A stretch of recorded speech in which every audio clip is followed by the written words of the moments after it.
Maliligtas ang isang tao?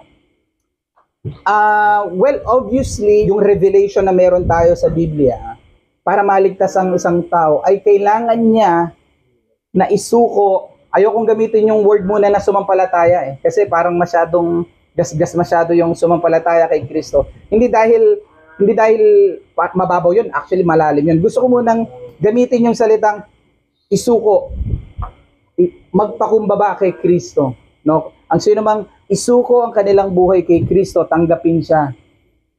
Kilalanin siya na siya ang Mesaya, na siya yung tagapagligtas. No? Kasi siya yung ipinangakong tagapagligtas noong pang panahon ng Genesis. Siya yung tagapagligtas na pinopropesiya ng mga propeta noong pang panahon na yon. Na siyang lumabas 2,000 years ago. No, ang pangalan niya is Emmanuel, God with us. No? Ang ating Panginoong Hesukristo. Yung pagsuko at pagsampalataya na siya ang tagapagligtas ng aking tawag dito, kabayaran ng aking mga kasalanan. Kasi babalik tayo dun sa cross dahil siya ang nagbayad ng aking mga kasalanan and ibinigay naman ni Kristo ang kanyang kabanalan sa akin. So dahil ang kabanalan ni Kristo ay nasa akin, ako ay binanal na. So kapag babanal, pwede na sa langit. Of course, no?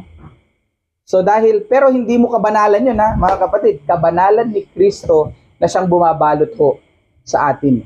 Ngayon, paano mo masasabi kung totoo ka ba o hindi? Kasi 'di ba meron sa Biblia na darating ang panahon na may lalapit sa akin, sasabihin nila, Panginoon, Panginoon, kami rin po ay nagpalayas ng mga demonyo.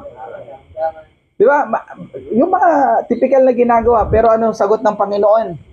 Umalis kayo, hindi ko kayo kilala.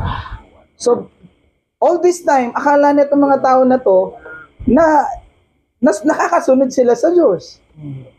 Pero, hindi pala sila makakapasok sa langit. That's why, napakahalaga na merong, tawag dito, tayo po'y nagkakaroon ng, kasi paalala din ni Apostol yan mga kapatid, sabi niya, subukin ninyo ang inyong pananampalataya, kung kayo ba'y nasa pananampalataya.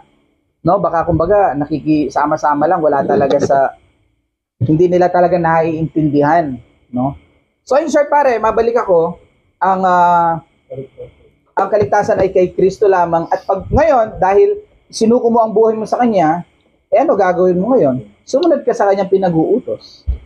So, yun ang trabaho natin ngayon. At malalaman natin yun. Basahin na lang natin sa Bible. So yun pare.